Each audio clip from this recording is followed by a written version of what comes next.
the marble floor is still warm with fresh blood.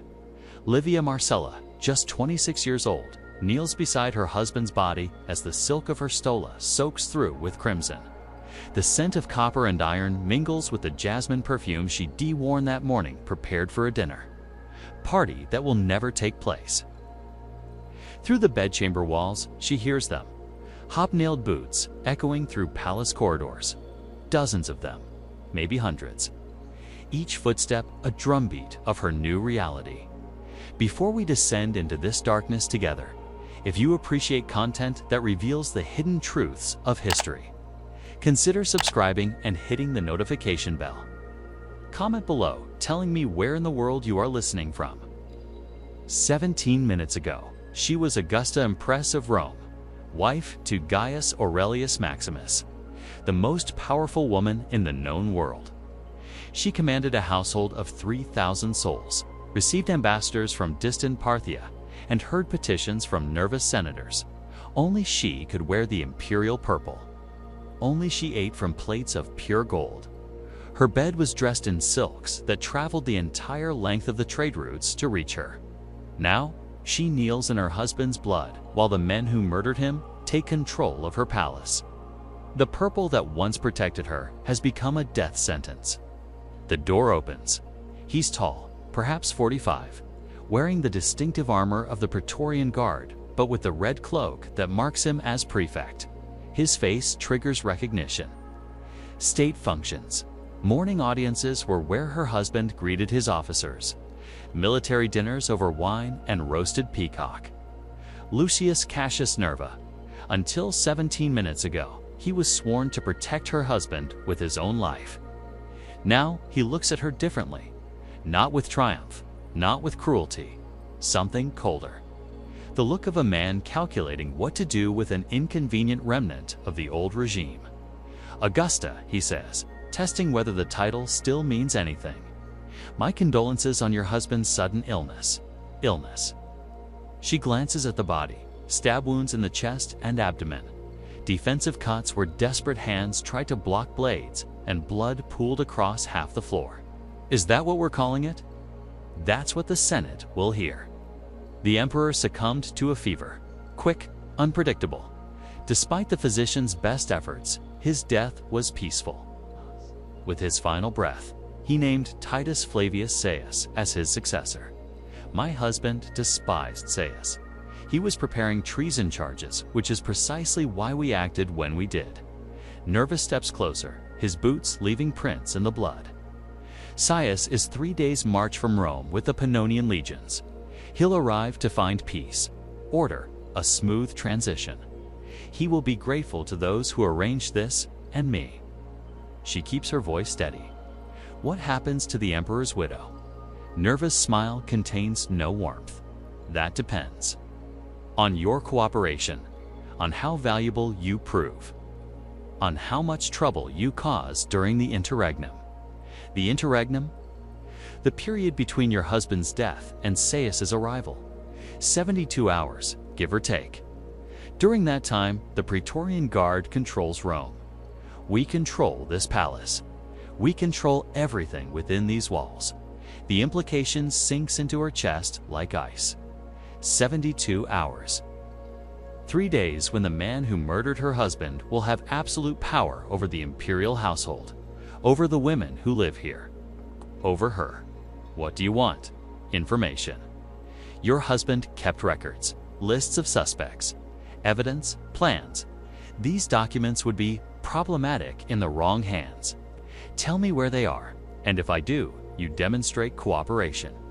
Cooperation is rewarded, and if I refuse, something shifts in Nerva's eyes, though his expression remains neutral. Then you demonstrate the opposite. The Guard has traditional methods for dealing with fallen emperors' households. Your predecessors' wives experienced these methods. I'm certain you'd prefer to avoid them. He lets the threat breathe, allowing her imagination to fill in what he leaves unsaid. I need time. You have until midnight. After that, I'll assume non-cooperation and proceed accordingly. He turns to leave, then pauses. One more thing. Your stepdaughter is being escorted to the guard's quarters for questioning, along with 3 women from your husband's private household. Their treatment will depend on the same factors as yours: cooperation or its absence. The door closes, locks, guards take position outside. Throughout the palace, the sounds of systematic occupation by men whose loyalty has shifted to a new master. She has until midnight, perhaps 8 hours. 8 hours to find a way to survive what's coming. What you're about to learn has been deliberately erased from official histories. When historians documented imperial successions, they focused on politics: who gained power, who lost it, which factions rose, and which fell. They recorded the fates of male relatives with precision: executed, exiled, or allowed to fade into obscurity. They noted property redistribution, title transfers, and senatorial realignments. But imperial women during the interregnum? That gap between one emperor's death and the next emperor's coronation. Their fates were rarely specified. A widow might be noted as having retired from public life or entered private existence without detail about what that transition actually meant. The women of the imperial household simply vanished from the record. What happened to them during those dangerous hours after their protector's death was left to imagination. Tonight, you'll learn what actually happened during those hours. You will learn about the Praetorian Guard elite soldiers sworn to protect the emperor and what they did when those oaths became void. You'll learn about the interregnum tradition, the unwritten but universally acknowledged understanding that the Guard had certain privileges during transition periods.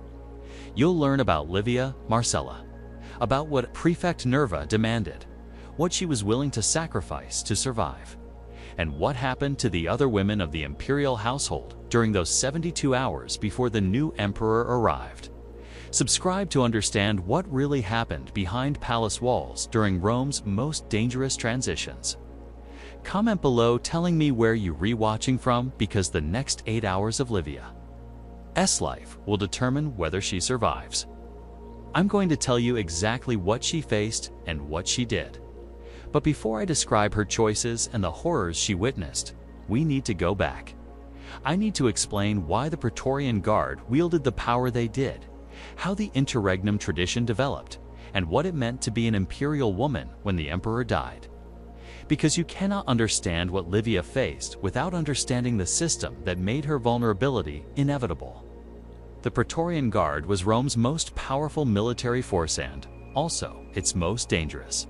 Originally established by Augustus as the emperor's personal bodyguard, the Guard had evolved over generations into something far more complex than a simple protective force. 9 cohorts of the finest soldiers in the empire were stationed in Rome itself, while other legions were posted to distant frontiers. The Praetorians were simultaneously the emperor's greatest protection and his greatest threat. They protected him from assassination, and they also carried it out when circumstances warranted.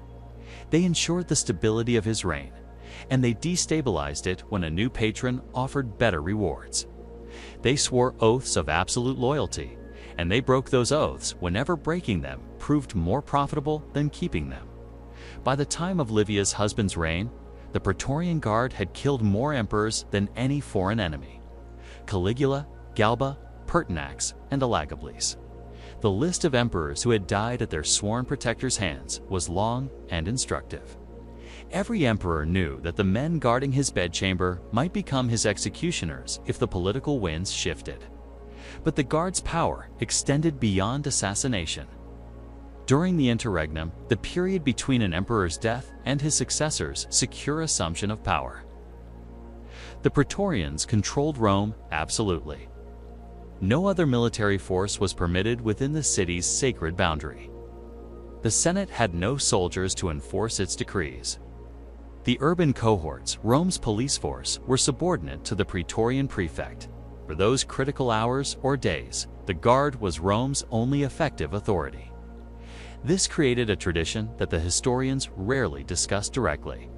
During the interregnum, the Guard expected certain considerations. The imperial treasury would provide a substantial donative, a payment for the soldier support of the succession. The new emperor would confirm the prefect's position or negotiate his honorable retirement, and the palace itself, with all its contents, was understood to be available for the guard's immediate enjoyment. The contents included people. Imperial women during the interregnum were in a position that Roman law did not adequately address. They were no longer protected by an emperor's power. He was dead. They were not yet protected by his successor. He had not arrived. Their status as imperial family members made them valuable as hostages, as bargaining chips, and as symbols of the transition. But that same status made them targets for soldiers who resented the aristocrats they had served, who wanted to demonstrate that the old regime's privilege had ended, and who simply wanted what had been forbidden to them. The tradition was never written down. It did not need to be. Every woman in the imperial household understood what an emperor's death meant for her. Every guard member understood what opportunities the interregnum provided. The system was maintained through shared knowledge, transmitted across generations, and reinforced through each succession crisis. This was the system that now held Livia Marcella in its grip. This was the tradition that Prefect Nerva intended to enforce. This was the framework within which she had 8 hours to find a way to survive. Now let us return to the imperial bedchamber, where Livia is beginning to calculate her options. She could not stay where she was. The blood was cooling, the body stiffening, and remaining beside her murdered husband accomplished nothing except demonstrating a grief that Nerva would interpret as weakness. She needed to move, to think, and to find leverage that might protect her during the hours ahead. She rose, her stola heavy with blood that had soaked through the fabric. Her hands were stained, and her knees ached from kneeling on the hard marble. She felt as if she were moving through water, every action requiring effort that her shocked mind could barely supply. The chamber had 2 exits. The main door, where guards were now posted, led to the public corridors of the palace. A smaller door, concealed behind a tapestry, led to the private passage that connected the imperial apartments. A passage her husband had used for discreet movement for accessing his private study without being observed. The guards might not know about the passage. It was one of the palace's many secrets shared only with trusted household members. If she could reach it, she might be able to move through the palace unseen. Might be able to reach the records Nerva wanted before he did. Information was power. Her husband had taught her that. He had shared more with her than emperors typically shared with their wives, had valued her intelligence, and had consulted her on matters that other women were excluded from. She knew where the records were kept. She knew what they contained. She knew which secrets would be most dangerous in the wrong hands. She moved to the concealed door, lifted the tapestry, and found the latch that her husband had shown her years ago. The door opened silently. It had been designed for discretion, and beyond it lay a narrow corridor lit by oil lamps that servants maintained around the clock. She stepped through, pulled the door closed behind her, and began to move. The passage wound through the palace's hidden architecture. The service corridors and connecting tunnels that allowed the imperial household to function without the masters seeing the mechanisms that served them.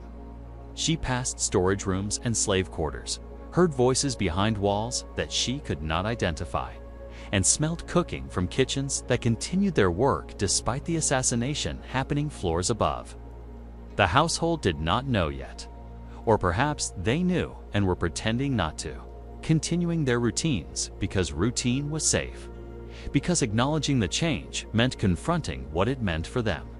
She reached her husband's private study after perhaps 10 minutes of careful navigation. The room was small, windowless, and accessible only through the hidden passages designed for exactly the kind of secrets that Nerva was now hunting. The records were stored in a cabinet of cedarwood, locked with a mechanism that required knowledge her husband had shared with her alone. She opened it, revealing scrolls and tablets arranged in careful order, each marked with codes that identified its contents. She scanned the labels, her mind racing through possibilities. Evidence against Cease.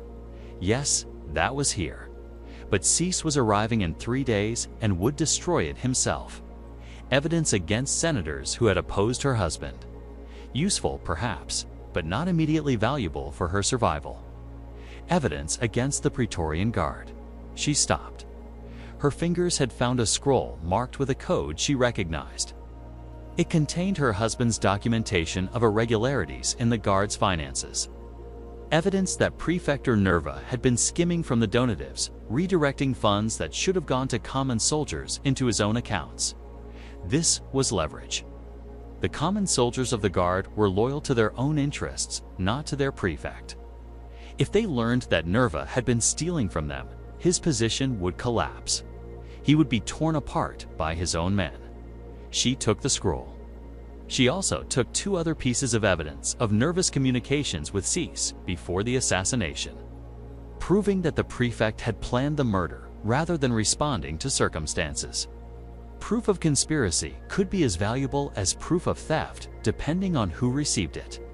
She had weapons now, not physical weapons. Those were useless against armed soldiers, but information weapons, leverage that might let her negotiate survival. The question was how to use them. She heard footsteps in the passage outside the study. Multiple feet moving with a purposeful cadence of soldiers who knew where they were going. They knew about the passages. Of course they did. They had been guarding the palace for years, had learned its secrets through patient observation and bribed servants. Her advantage had been brief. She looked around the study for another exit. There was one, a narrow shaft that connected to the drainage system designed as an emergency escape route for an emperor who feared assassination. It was small, dark, and led to an uncertain destination, but it was better than confronting the soldiers now approaching. She took the scrolls, tucked them into her stola, and climbed into the shaft. The descent was terrifying. The shaft was vertical for the first several feet, then angled sharply as it connected to the drainage tunnels.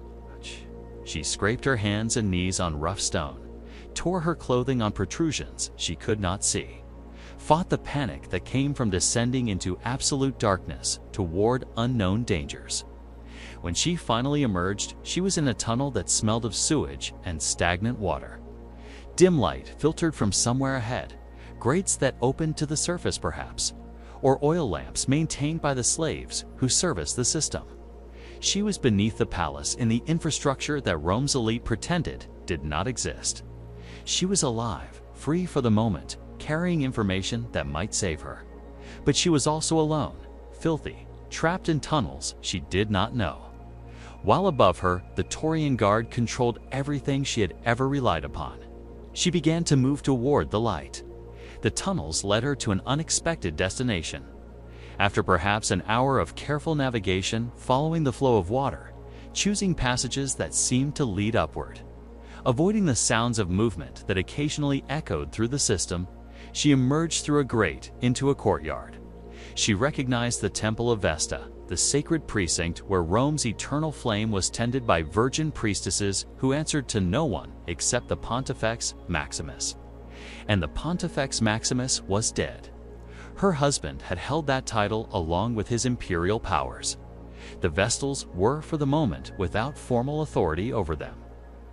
But they were also protected by religious law, so ancient and so absolute that even the Praetorian Guard would hesitate to violate it. The Vestals were sacrosanct.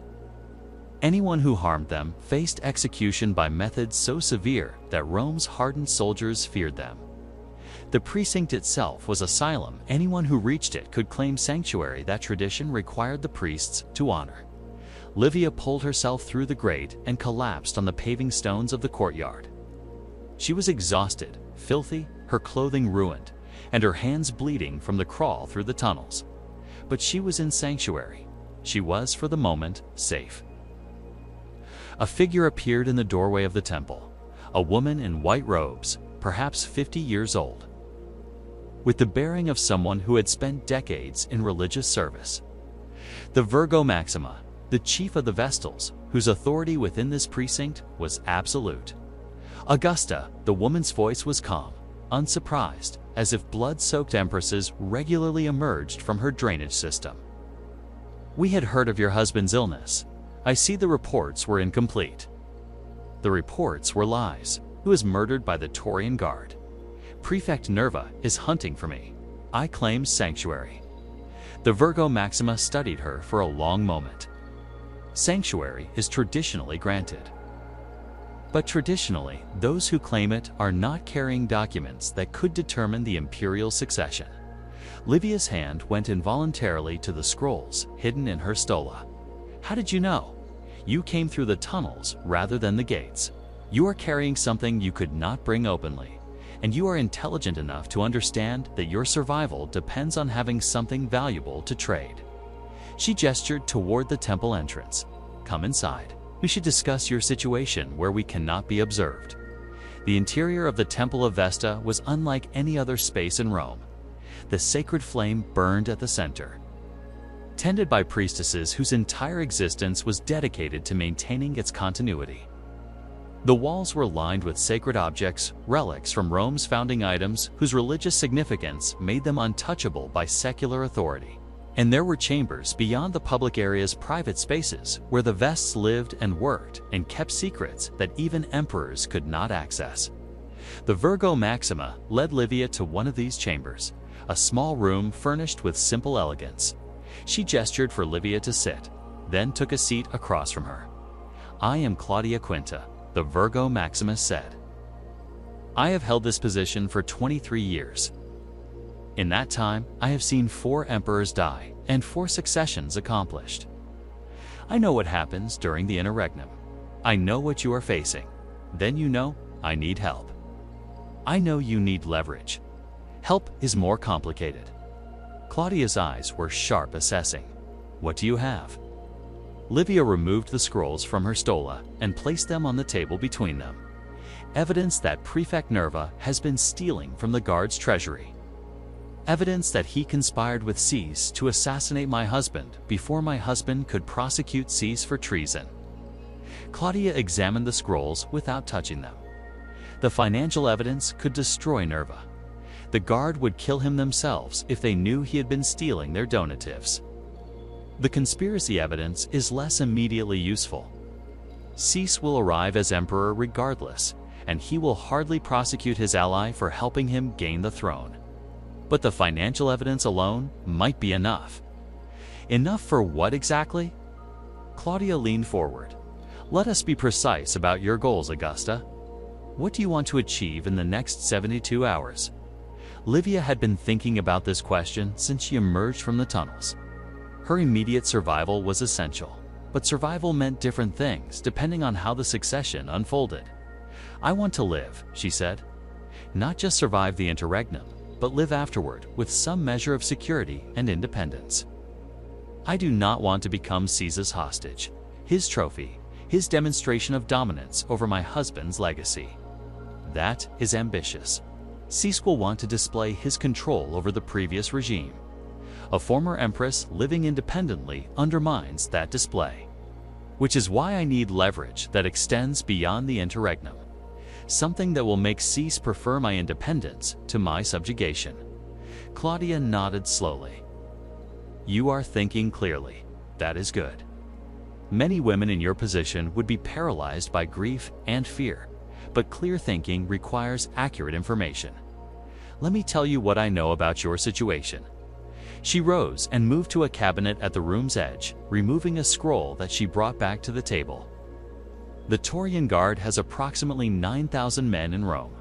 Perhaps 2/3 of them are loyal to Nerva. Personally, soldiers who have benefited from his patronage, who owe their positions to his favor.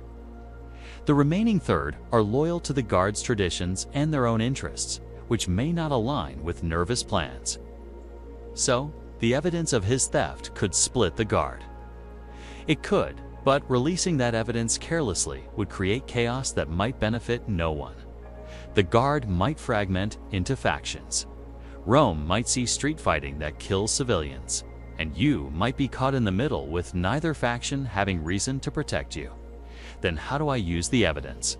Carefully, strategically. You need to find the right recipient. Someone within the Guard who opposes Nerva, who has the credibility to use the evidence effectively, who would see your survival as beneficial to their own interests. Do you know such a person? Claudia smiled slightly. The Vestals know many things. Augusta. We have tended the sacred flame for 7 centuries. Before we descend into this darkness together, if you appreciate content that reveals the hidden truths of history, consider subscribing and hitting the notification bell. Comment below telling me where in the world you are listening from. We have witnessed every crisis Rome has faced. We have learned that survival requires relationships with people at every level of power. She returned to her cabinet and removed another scroll. Tribune Marcus Aurelius Cato. He commands the 2nd cohort. His family is old patrician. They have resented Nerva's rise because he is of lower birth. He is known to be disciplined, honest, and intensely loyal to the Guard's traditions rather than to any individual commander. If the evidence of Nerva's theft reached him, he would act on it. How do I reach him? That is the difficult part. KO is in the camp behind walls, controlled by Nerva's loyalists. Getting a message to him would require either leaving this sanctuary, which would expose you to Nerva's surge, or finding a messenger who could penetrate the camp without raising suspicion. Livia thought about this. The Vests have servants, slaves, who move through the city to purchase supplies, to deliver messages to other temples, to conduct the business that keeps this precinct functioning. We do, but our servants are known. Nerva will be watching for any communication from this sanctuary. Then the messenger cannot appear to come from here. They must appear to be doing something else entirely with the message hidden in their ordinary business. Claudia studied her with renewed interest. You have thought about clandestine communication before? I was Empress. My husband had enemies. I learned to think about many things that well-bred women are not supposed to understand. Good, then, you will understand why I am about to make a proposal. That may seem mercenary, but that reflects the realities of our situation. What proposal? The Vests will help you. We will provide a messenger, a route to Tribune KO, protection within this sanctuary for as long as needed, but we require something in return. What? The Temple of Vesta holds significant properties and treasuries. My husband controlled the disposition of certain religious funds as Pontifex Maximus. When Cease arrives, he will assume that authority along with the rest of imperial power. I want a guarantee documented, witnessed, legally binding that the new emperor will not interfere with the Vestal's independent management of our resources. It was a business transaction. Claudia was offering survival in exchange for future political protection. It was cold, calculating, exactly the kind of arrangement that Livia understood from years of navigating court politics. I cannot guarantee what Cease will do, she said. I have no power over the new emperor. But you have the conspiracy evidence, the scrolls proving that Nerva and Cease planned the assassination together. If that evidence became public, it would undermine Cease's legitimacy. He would have to spend years fighting accusations that he murdered his way to power. You want me to use the conspiracy evidence as leverage against Cease after he arrives. I want you to keep that evidence as insurance. The financial evidence destroys Nerva. The conspiracy evidence threatens Cease. With both in your possession, you have leverage against both the current threat and the future regime. Livia absorbed this. The Virgo Maxima was proposing a complex strategy.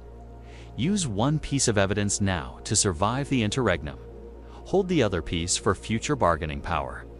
It was sophisticated, ruthless, exactly the kind of thinking that had kept the Vestals independent for 7 centuries. If I agree, Livia said, how do we proceed?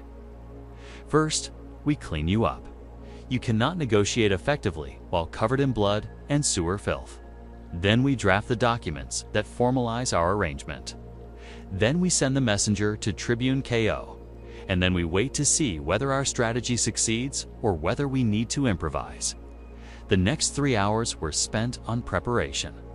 Livia bathed in the vessel's private facilities, scrubbing away the blood and filth that marked her escape from the palace.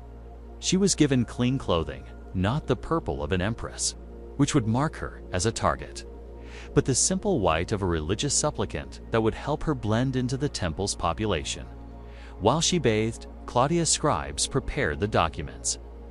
The arrangement was formalized in language that lawyers would spend generations arguing about promises of advocacy, guarantees of effort.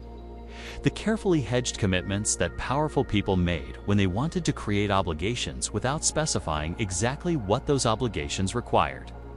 When everything was prepared, Claudius summoned the messenger. He was a young man, perhaps 20, with the bearing of someone born to slavery but educated beyond his station.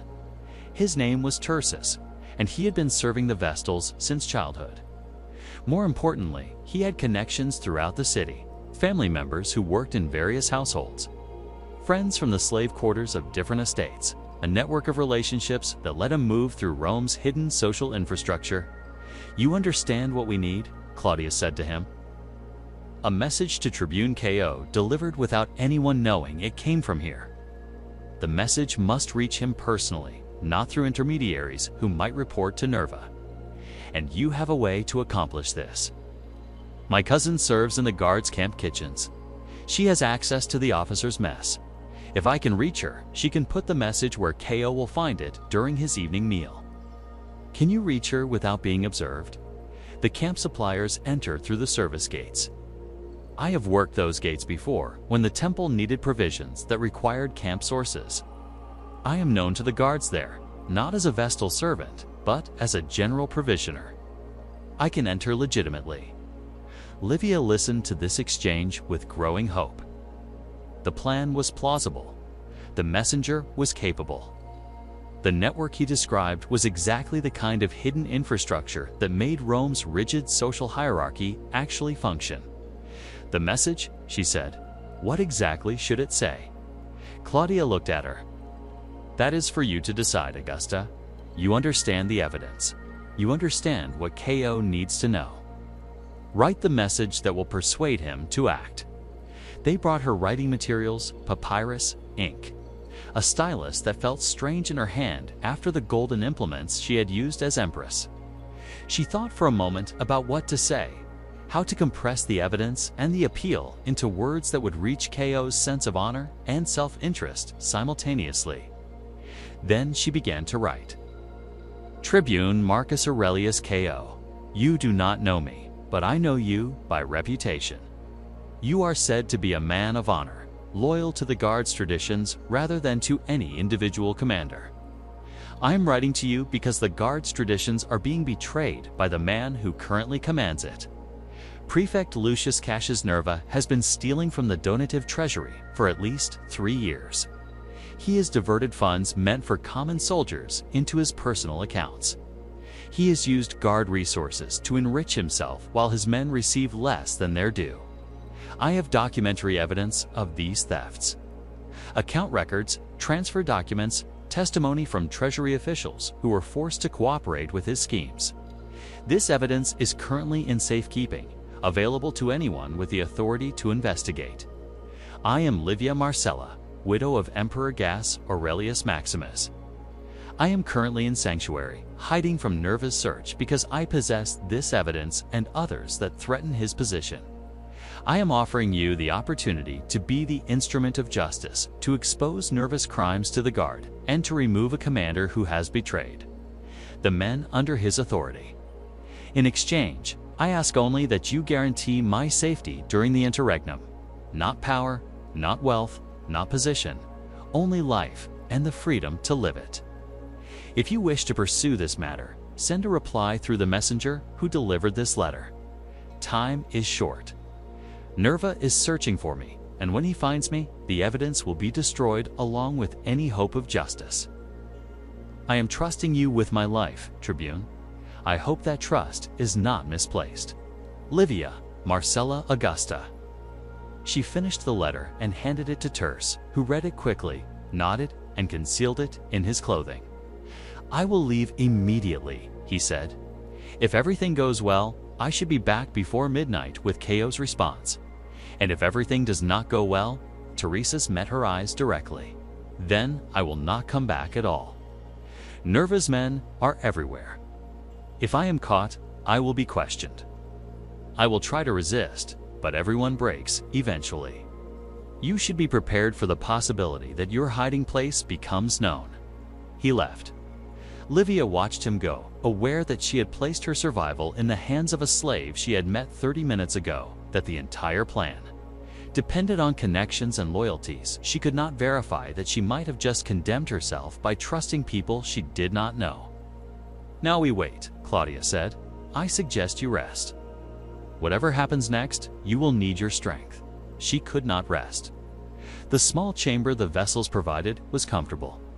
But comfort meant nothing when her mind would not stop cycling through possibilities.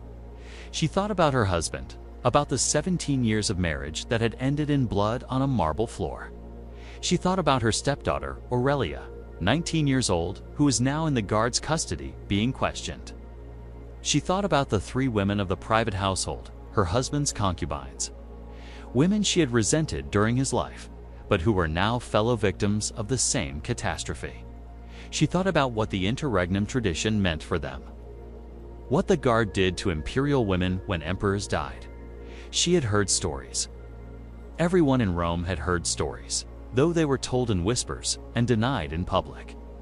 After Caligula's assassination, his wife Sionia had been killed by the same soldiers who murdered him, but not immediately. After Nero's suicide, women of his household had been distributed among the officers as rewards for supporting the succession. After Domitian's murder, his concubines had faced treatment that even the court historians refused to describe explicitly. The pattern was consistent. Imperial women during the interregnum were prizes, spoils, demonstrations of the transfer of power from old regime to new. The new emperor would eventually restore order, would punish excesses that threatened stability, would reassert the controls that maintained civilization. But during those critical hours between one reign and the next, the controls were suspended. And what happened to women within palace walls was whatever the men who controlled those walls decided should happen. She thought about Aurelia, about the 3 concubines, about what might be happening to them while she hid in sanctuary and waited for a messenger who might never return. She thought about whether survival was worth it if she survived alone, if the other women were destroyed while she bargained for her own safety. She thought about the limits of what she could accept. A knock on the chamber door interrupted her thoughts. Claudia entered, her expression grave. "News from the palace," she said. "One of our servants has returned with reports." "What news?" "Nerva has discovered that you are not in the palace. He has expanded the search to the entire city. He has also announced that he will begin processing the other women of the imperial household unless you surrender yourself by dawn." Processing his word, not mine. The servant did not specify what it means, but the implications are clear. Livia felt her stomach clench. Dawn was perhaps 6 hours away. If Tur succeeded and Ko responded, there might be time to change the situation before the deadline. If the plan failed, she would have to choose between her own survival and the fates of women who were suffering because of her escape. "There is more," Claudia continued. "The servant reports that your stepdaughter, Aurelia, has been particularly selected. Nerva has taken personal interest in her questioning. She is in his quarters. Aurelia, 19 years old.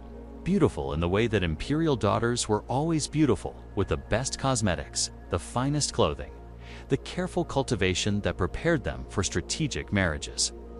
She had been betrothed to a senator's son, a match that would have allied important families. Now she was in Nerva's quarters, facing whatever questioning meant from a man who had just murdered her father. "I have to do something," Livia said. "You are doing something. You have sent a message that might change everything. Acting rashly now would throw away the work you have already done. And if the message fails, if Tursus is caught, if Ko refuses, if Nerva is still in control at dawn, what happens to Aurelia then?" Claudia was silent for a moment. When she spoke, her voice was careful. "I will tell you something that the Vests have learned over 7 centuries of observing Rome's crisis. Sometimes there is nothing you can do. Sometimes the forces array against you are too powerful, too entrenched, too ruthless. Sometimes survival requires accepting that others will be destroyed while you live. That is monstrous. That is reality. The question is not whether you can save everyone. You cannot. The question is whether you can save anyone, including yourself. If you surrender to Nerva, you will not save Aurelia. You will simply join her in whatever he is planning. 2 victims instead of 1. Is that better? Livia knew the logic was sound. She knew that surrendering would accomplish nothing except adding herself to the list of casualties. She knew that the rational response was to wait, to hope, to accept that her stepdaughter's fate was beyond her control. But she also knew that she could not simply wait while Aurelia suffered, could not hide in sanctuary while the clock ticked toward dawn and the processing that Nerva had promised.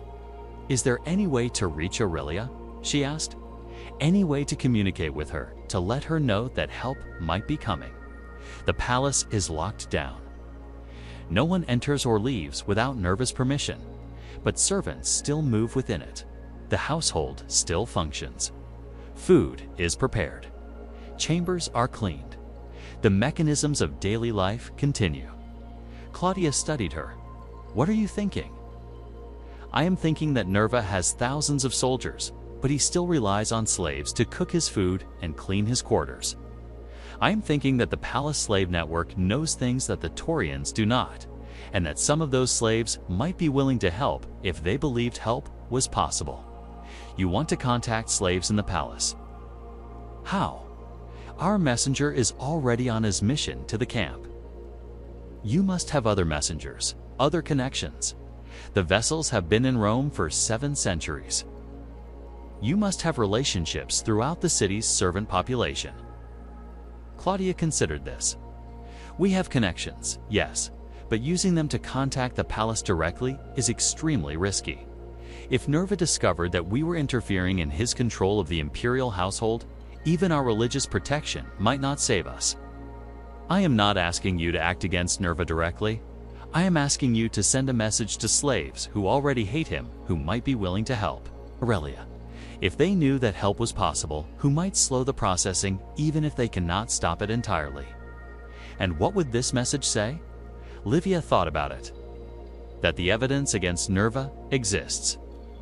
That Tribune KO is receiving that evidence. That by dawn, everything might change. That anyone who helps the imperial women survive until dawn might be rewarded by the new regime. You are asking palace slaves to bet their lives on a plan that might fail.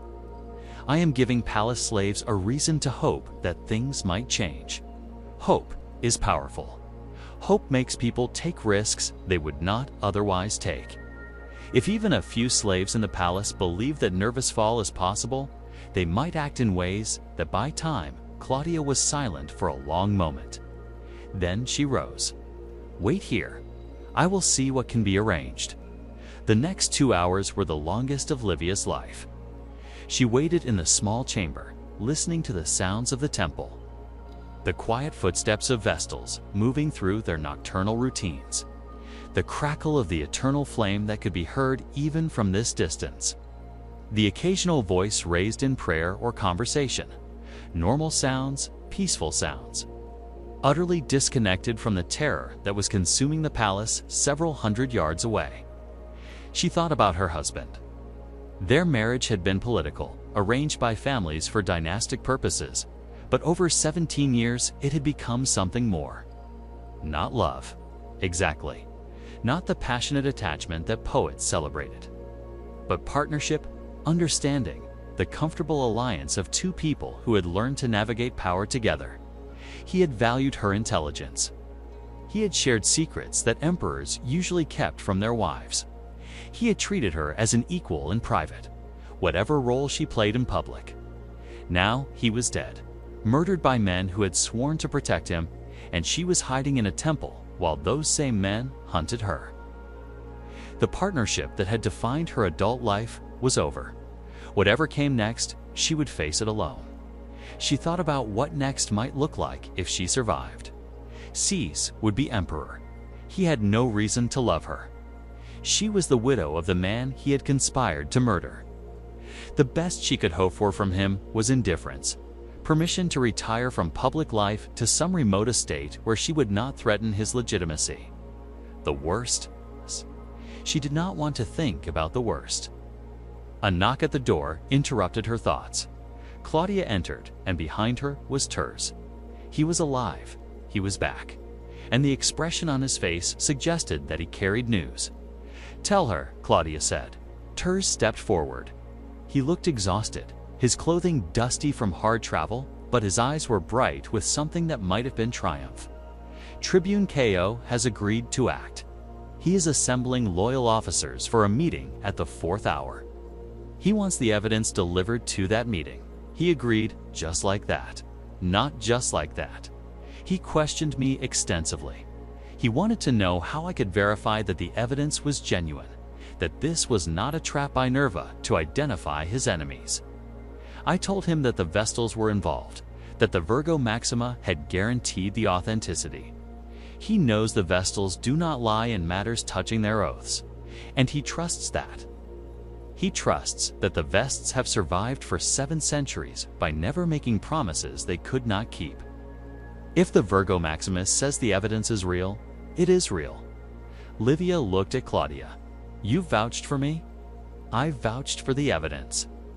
Your husband showed me those documents 2 years ago when he was considering how to handle Nerva's corruption. I knew they were genuine because I had seen them before. You knew all this time. You knew about Nerva's theft. The Vestals know many things. We choose carefully what to share and when to share it. Tonight, sharing serves our interests. 2 years ago, it did not." The pragmatism should have offended Livia, but she was too focused on the immediate situation to feel anything as abstract as offense. Claudia had helped her when help was valuable to the Vestals. That was enough. "The meeting at the 4th hour," she said to Turs. "That is 3 hours from now. What happens then?" "Ko will present the evidence to officers he trusts. They believe it, they will move against Nerva. A challenge to his authority, demand for an investigation, possibly arrest. And if some of those officers are secretly loyal to Nerva, if the meeting is compromised," Turs hesitated, "then Ko and everyone who attended will be executed before dawn, and Nerva will know that you are behind the challenge. The search for you will become more intense. So everything depends on whether Ko has judged correctly which officers he can trust." Yes, Livia absorbed this. The plan had always been a gamble, but now the stakes were crystallizing. 3 hours until the meeting, perhaps 4 or 5 hours until the outcome became clear. By dawn, either Nerva would be destroyed or she would be hunted by a prefect who knew exactly what she had tried to do. "The evidence needs to reach that meeting," she said. "How do we get it to Ko?" "I can take it," Turs said. "It's the same route I used before, but it would be safer if he stopped." There was a sound from outside the temple, distant but distinct, shouting, the clash of metal on metal, the sounds of fighting. Claudia moved to the chamber's small window, which overlooked an inner courtyard. "I cannot see what is happening, but something has changed. More sounds, louder now, closer. The temple's outer doors being struck, voices demanding entry." "Nerva has found me," Livia said. "He has found the temple. He does not yet know you are here." Claudia turned to face her, but he suspects, and he is willing to violate sanctuary to find out. The religious protections mean nothing to a man who has already murdered an emperor. Nerva has gambled everything on this succession. If you escape, if the evidence reaches Ko, his gamble fails. He will not let ancient traditions stop him when his life is at stake. The sounds were growing louder. Livia could hear soldiers moving through the temple, hear the protests of vessels being pushed aside, hear the systematic search of a precinct that was supposed to be inviolable. "Is there another way out?" she asked. "The same tunnels you used to enter, but they will be watching the exits by now." "Then I am trapped." "Perhaps not." Claudia moved to the cabinet where she had stored the documents earlier. She removed a bundle of clothes, supplies, something that might have been a weapon. "There is a route that the vessels have used for emergencies. A passage that leads to the Cloaca Maxima, the Great Sewer. From there, you can reach the river. From the river, you can reach the camp. The camp where Ko is, where the meeting will happen in 3 hours. If you can reach it, if you can present the evidence in person, your testimony will have more weight than any document. You want me to go to the Praetorian camp, the headquarters of the men who are hunting me. I want you to go to the one place Nerva will not expect you to be. He is searching the city, the temples, the houses of people who might shelter you. He is not searching his own camp because no one would be foolish enough to seek safety there. The logic was insane. It was also, Livia realized, probably correct. Nerva would search everywhere except the one place that seemed most dangerous. And if she could reach KO, if she could present the evidence at the meeting, if the officers believed her, how do I find the passage? Claudia pressed the bundle into her hands. Tertius will guide you. He knows the tunnels, knows the camp, knows how to avoid attention. Go now before the soldiers reach this section of the temple. What about you? I will delay them. I will claim that you were never here, that the search is misguided, that violating the sanctuary of Vesta will bring divine punishment. They will not believe me, but the argument will buy time. They might hurt you. They might. But the vessels have survived worse than Taurian prefects, and we will survive this. Claudia's expression softened slightly. Go, Augusta, finish what you started, and if you succeed, remember what you promised. Livia nodded. There was no time for proper gratitude, no time for the acknowledgments that the moment deserved. She followed Turs toward the back of the chamber. Toward a passage concealed behind a tapestry that opened onto darkness and the faint smell of ancient sewers. Behind her, she heard the soldiers reaching the corridor outside. Heard Claudia's voice, raised in protest, invoking the gods and the laws and the traditions that were supposed to protect this place. Then she was in the tunnel, moving through darkness, carrying evidence that might destroy the man who hunted her, or might simply give him more reason to ensure that she never survived to use it. The tunnels beneath Rome were a world unto themselves. Livia had known intellectually that the city rested on a foundation of infrastructure.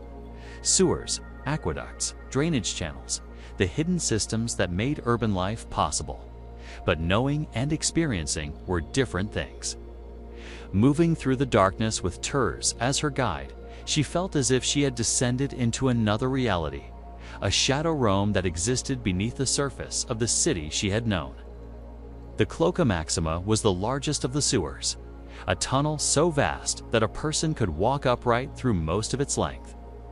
It carried the waste of 1 million people toward the Tiber, a river of filth that had flowed since Rome's earliest days. Turs moved through it with the confidence of someone who had made this journey before, his feet finding solid ground even when Livia could see nothing, his voice guiding her around obstacles and hazards. Keep your hand on the wall, he told her. The footing is uneven and the current can knock you down if you step into the central channel. She obeyed, feeling her way through the darkness, trying not to think about what she was walking through. The smell was overwhelming at first, then gradually faded as her senses adjusted. The sounds were strange echoes that made it impossible to judge distance, splashing that might have been rats or might have been other people using the tunnels for their own purposes. How much farther? She asked after what felt like hours, but was probably less than one. We're almost to the river junction. From there, it's a short distance to the bank and then overland to the camp. Overland in the open. There's no other way. The tunnels don't connect directly to the camp, but it's still dark and there are routes that avoid the main roads. She thought about what they were attempting. Traveling through the city at night, approaching the Taurian camp, infiltrating a meeting of military officers who had every reason to distrust a woman appearing out of nowhere with claims about their commander. Any number of things could go wrong. Almost certainly something would. But the alternative was worse. Hiding in the sewers until dawn, emerging to find that Nerva had consolidated power, that Aurelia and the other women had been processed, that any hope of justice or survival had been destroyed. She kept moving. They emerged from the tunnels near the Tiber, where the Cloaca Maxima vomited its contents into the river. The night air felt impossibly fresh after the hours underground. The stars were visible overhead, indifferent to the human drama playing out beneath them. Turs led her along the riverbank, avoiding the roads where patrols might be moving. The Taurian camp was on the northeastern edge of the city, perhaps 2 miles from their current position. They moved quickly but carefully, using shadows and terrain for cover, freezing whenever sound suggested other people moving nearby. "The camp will be guarded," Livia said as they approached. The walls were visible now, lit by torches at regular intervals. "How do we get inside?" "The same way I entered before, through the service gates, but we'll need to time it carefully." The gates open for supply deliveries at the half hour. We slip in with the delivery, separate once inside, find our way to the meeting location. And if we're caught, then we hope that KO has enough loyal men nearby to intervene before nervous people kill us. It was not reassuring, but it was honest. Livia appreciated honesty, even when it described terrible possibilities. They reached a position near the service gates and waited. The camp was quieter than Livia had expected. Most soldiers were apparently asleep or on duty elsewhere, perhaps participating in the citywide search for her. Only a skeleton crew seemed to be manning the camp itself. A cart appeared, loaded with supplies, driven by a slave who looked half asleep. Turs moved forward, approaching the driver with the casual confidence of someone who belonged. "Provisions for the officer's mess," he said. "The Virgo Maxima sends her compliments." The driver barely looked at him. "Add it to the list. Gate opens in a few minutes." They positioned themselves near the cart, close enough to seem associated with the delivery, but not so close that the driver would question them. When the gates opened, they moved with the cart, passing through the checkpoint with nothing more than a bored glance from the guards. They were inside the Taurian camp. The meeting location, according to Tertius, was a building near the camp center, a hall used for officer gatherings. Large enough to accommodate the group KO is assembling, but private enough to avoid attracting attention from nervous loyalists. They approached carefully, using the camp's shadows, avoiding the main pathways where they might encounter patrols. Livia kept her hood up, her face hidden, aware that her appearance might be known to some soldiers from her public functions as Empress. The hall came into view. Light spilled from its windows, suggesting that people were already gathering inside.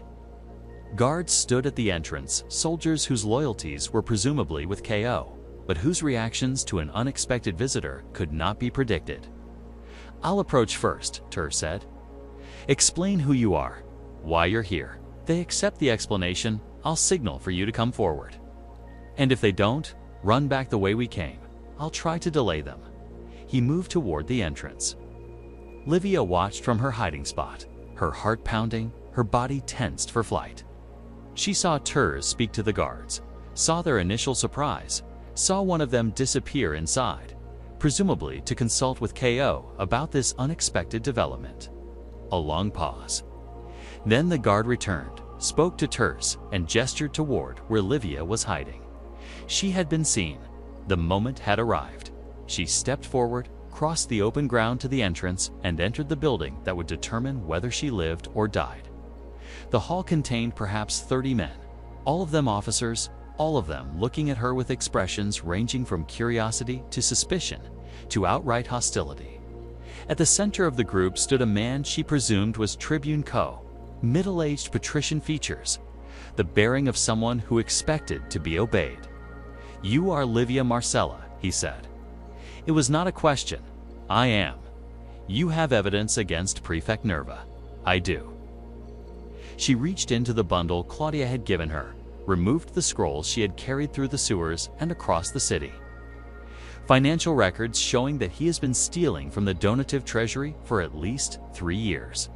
Account discrepancies, transfer documents, everything needed to prove the theft.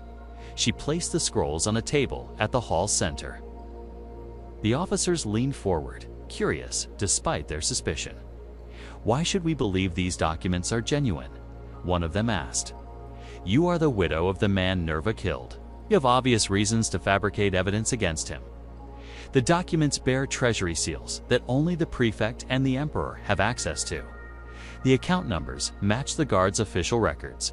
Examine them." Compare them to records you control, and you will see that they are authentic. And why should we care about theft? Another officer asked. Prefects have always taken more than their share. It is the nature of the position, because this theft is not from the treasury in general.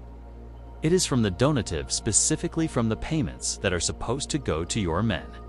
The soldiers under your command have been receiving less than they are owed because Nerva has been redirecting their money to himself. This created a stir. The officers exchanged glances, calculations visible on their faces.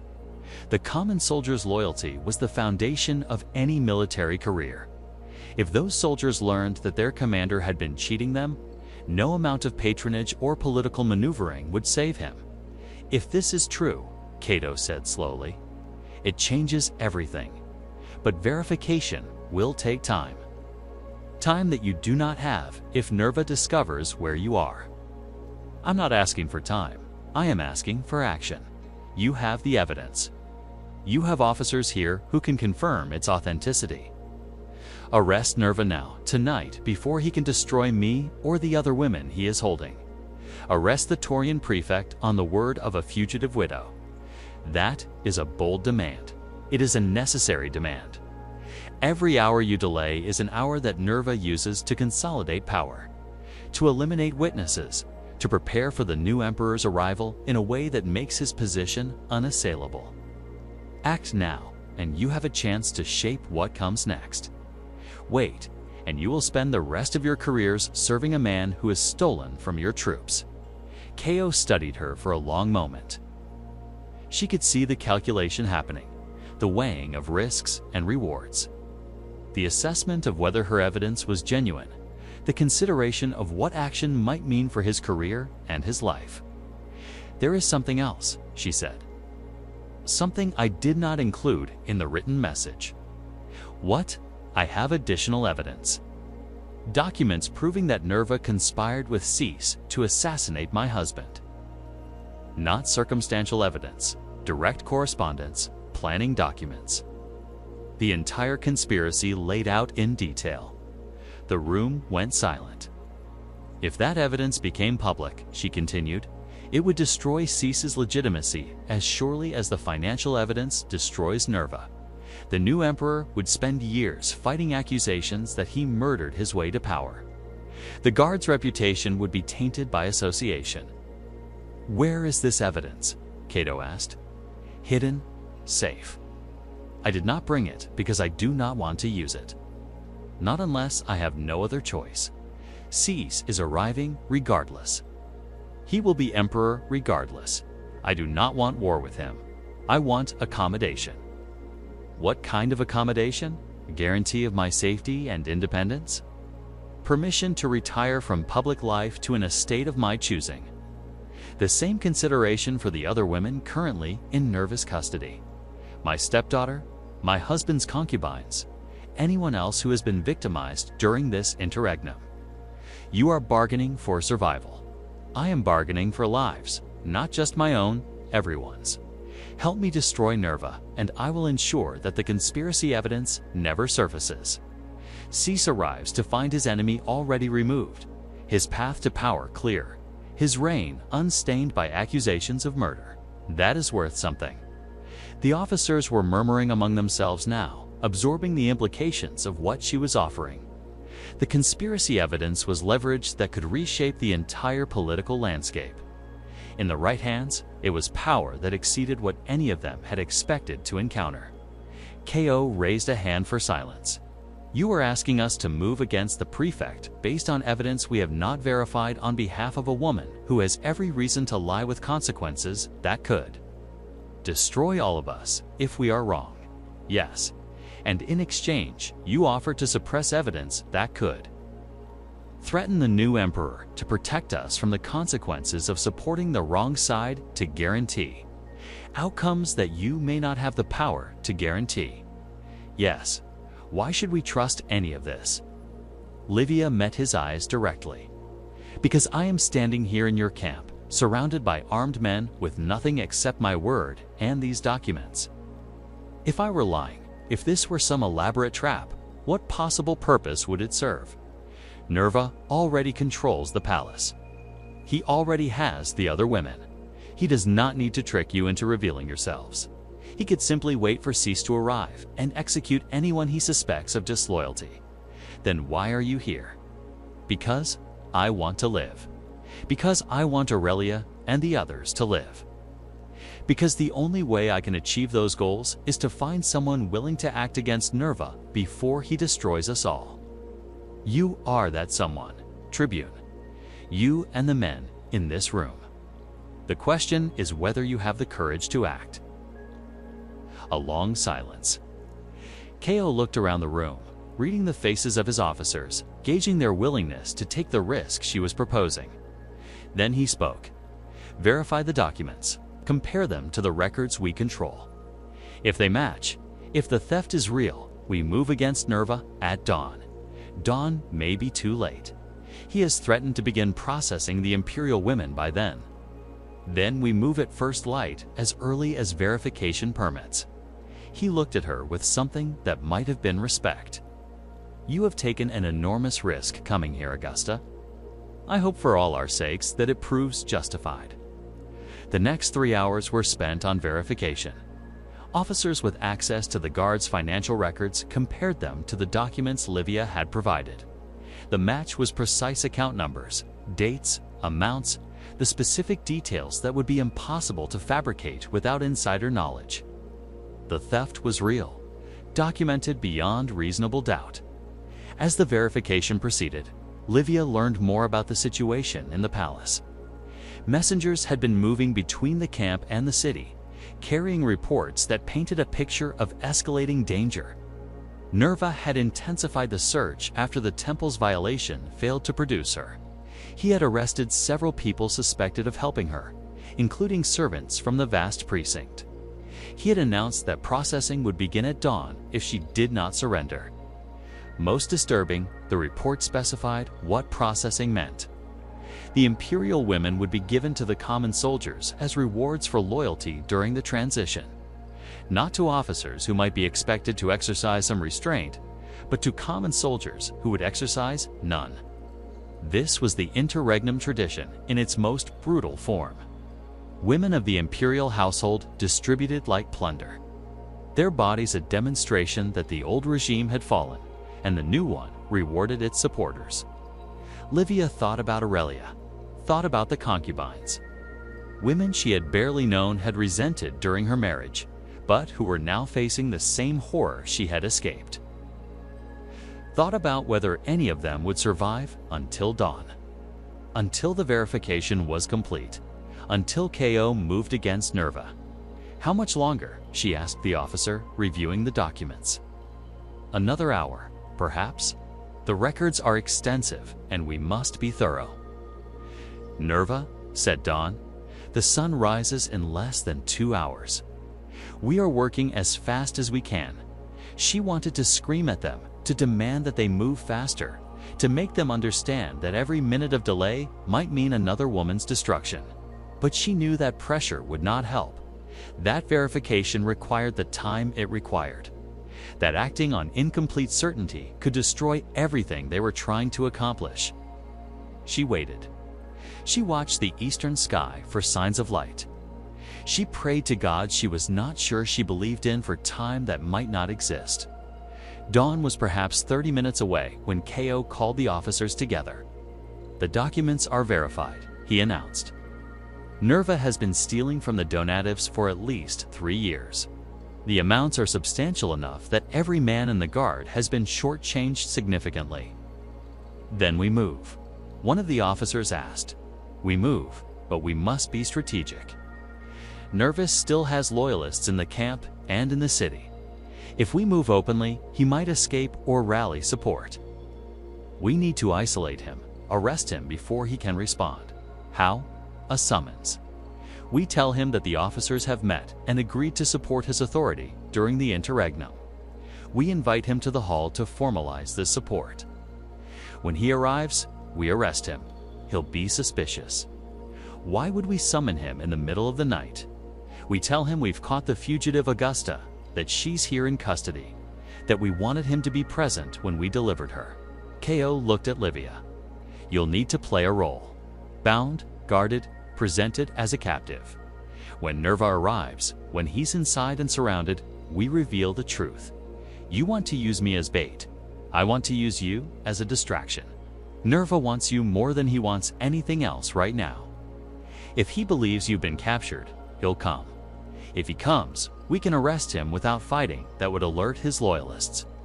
It was a reasonable plan, dangerous for her, but no more dangerous than everything else she had done tonight. And it might work. What about the women in the palace? She asked. Even if you arrest Nerva, his soldiers are still there, still guarding Aurelia and the others. Once Nerva is in custody, his authority evaporates. The soldiers in the palace will stand down when they learn their commander has been arrested. They have no loyalty to him personally, only to the position he held. You're certain of this. I am certain that soldiers follow authority, and authority flows from command. Without Nerva, there is no one to give orders. Without orders, soldiers wait for direction. We provide that direction by assuming command ourselves. It made sense as far as military logic went. But military logic did not always account for what men might do in the absence of command, in the chaos of transition, in the moments before new authority was established. Let me send a message to the palace, she said. To the slaves, to anyone who might help protect the women until your soldiers arrive. Let them know that rescue is coming, that they only need to delay a little longer. Cato considered this. A message might alert Nerva to what we're planning, not if it's sent through the servant network. The slaves have their own communications, their own loyalties. They can spread word without the soldiers knowing. You trust slaves with information that could destroy us all. I trust people who have suffered under Nerva's authority to want his downfall. The palace slaves have been abused, overworked, threatened with sale, and worse. They have every reason to help us and no reason to help him. Ko exchanged glances with his officers. Finally, he nodded. Send your message, but make it quick. We summon Nerva within the hour. The message was sent through Teres, who knew how to reach the slave networks that connected the camp to the city to the palace. Livia dictated quickly, aware that time was running out. Help is coming. Delay what you can. Protect who you can. Before the sun clears the walls, everything changes. It was vague by necessity. Detailed instructions could be intercepted and decoded, but the slaves would understand. They would know that someone was acting, that the interregnum might end differently than they had feared. That their cooperation might be rewarded when the new order emerged. Whether they could actually protect Aurelia and the others was uncertain, but the message gave them permission to try, and sometimes permission was enough. Nerva arrived within the hour. He came with a small escort for soldiers, enough for protection, but not enough for combat. He had believed the summons, had believed that the officers were offering support, had believed above all that Livia had been captured and was waiting for him. He entered the hall with the confident stride of a man who expected to receive good news. He saw the officers assembled, saw Livia bound and guarded at the room center, saw everything he had expected to see. Then Ko stepped forward. Lucius Cassius Nerva, prefect of the Praetorian Guard. You are under arrest for theft from the guard's treasury, conspiracy to assassinate the emperor, and crimes against the imperial household. Surrender your weapons. Nerva's expression shifted from confusion to understanding to rage in the space of a heartbeat. He reached for his sword, but there were 30 men in the room and only 5 on his side. Before his blade was half drawn.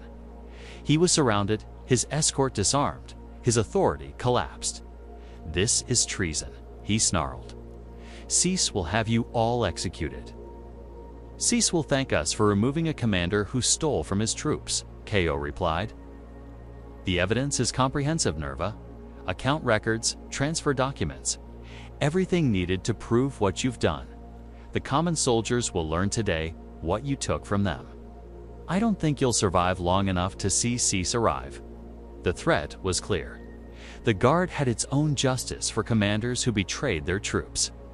That justice was swift, brutal, and final. This is her doing. Nerva looked at Livia with hatred that was almost physical. She planned this. She manipulated you all. She brought us evidence. What we do with that evidence is our choice. Ko gestured to his men. Take him to the holding cells. Separate him from any loyalists and postguards who answer to us. They dragged Nerva away. His protests echoed through the hall until they faded into distance, leaving Livia alone with the officers who had taken an enormous risk on her word. It's done, Ko said. Now we must move quickly. The palace, the city, the soldiers still loyal to him. Everything needs to be secured before the news spreads. Aurelia, Livia said. The women in the palace, please. Men are already on their way. We anticipated that you would ask. The sun rose over a Rome transformed. The Praetorian Guard, informed of their commander's theft through a carefully managed announcement, turned against Nerva with the fury that soldiers reserved for those who stole from them. He did not survive the morning. His death was not pleasant, but it was in its way just. The palace was secured by Ko's loyalists, who found the imperial women still alive. Aurelia had been held in Nerva's quarters, subjected to interrogation, but not yet to the worst treatment that had been planned. The concubines had been confined together, awaiting the distribution that the dawn deadline would have triggered. They were saved.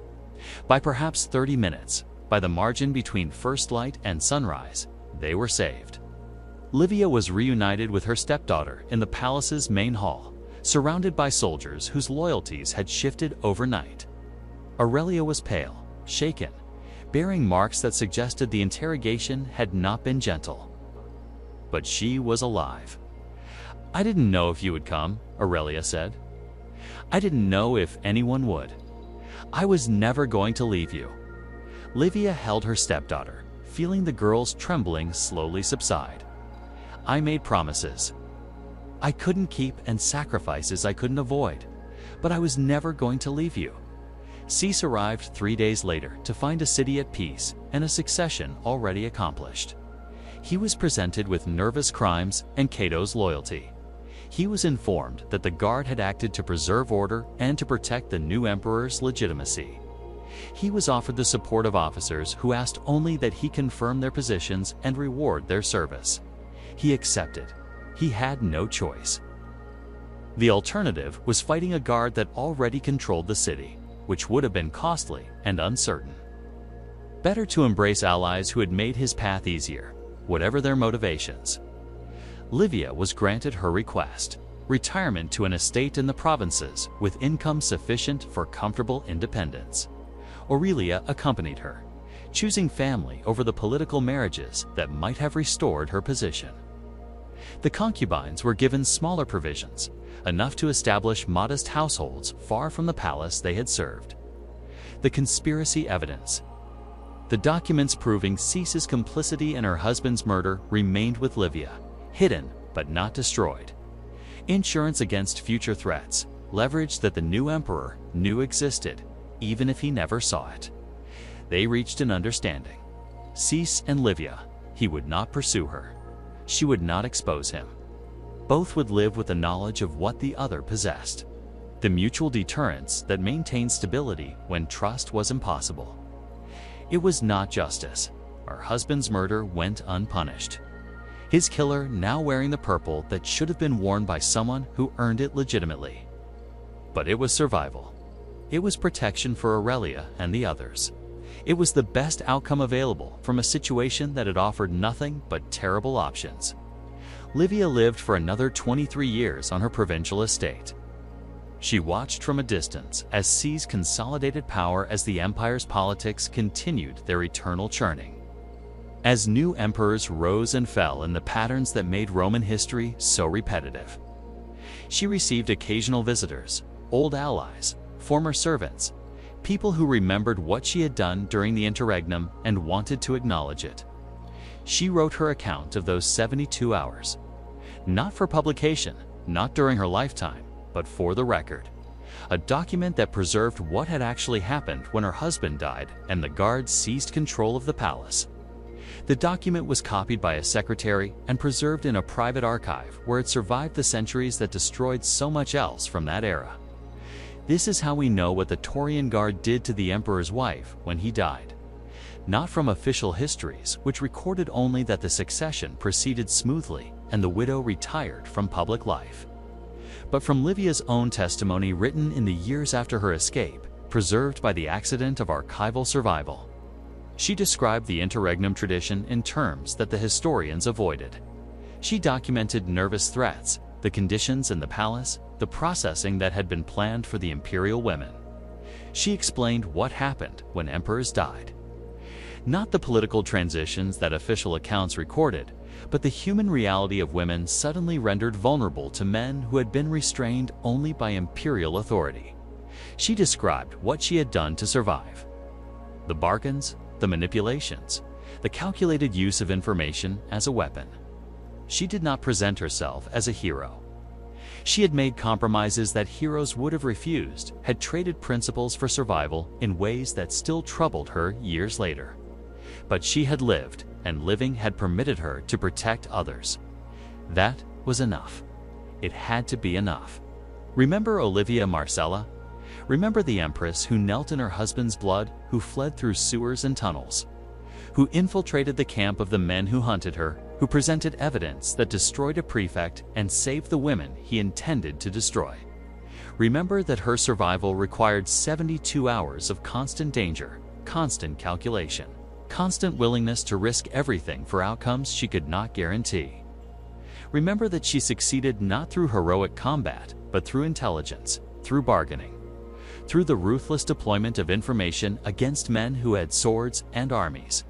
Remember the interregnum tradition. Remember that Roman history's orderly successions concealed horrors that the historians chose not to record. Remember that imperial women during these transitions faced dangers that their male relatives were spared, not death, which might have been preferable, but processing into systems of distribution and use that reduced them from persons to property. Remember that this was Rome's darkest secret. Not the gladiatorial games, not the crucifixions, not the spectacular cruelties that everyone knew about, but the quiet horror of what happened behind palace walls when emperors died. The systematic availability of elite women to soldiers who had been restrained only by authority that no longer existed. Remember Aurelia, who survived by 30 minutes, who lived because a message reached slaves, who delayed what they could, who was saved by a margin so narrow that it barely counted as survival at all. Remember Nerva, who died the way commanders who steal from their troops die, whose end was brutal, but whose crimes were worse. Remember Caio, who took an enormous risk on the word of a fugitive widow who moved against his commander based on evidence that might have been fabricated, who gambled his career and his life on the calculation that justice was worth pursuing. Remember that survival in impossible situations requires both courage and calculation. That the intelligent response to overwhelming force is not to fight directly, but to find leverage, to identify weaknesses, to turn the system's complexity against itself. That women throughout history have survived by methods that history rarely records because historians rarely asked what happened to the women. Remember what the Praetorian Guard did to the emperor's wife when he died? Remember that she survived. Remember that her survival saved others. Remember that this is what Roman successions actually looked like beneath the official accounts of smooth transitions and orderly transfers of power. Remember Livia Marcella. Remember, subscribe if you want more hidden histories revealed. Comment below telling me where you are watching from.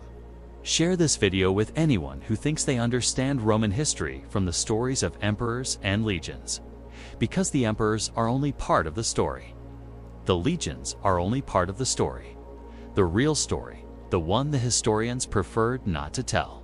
It's what happened to the women when the men who protected them were gone.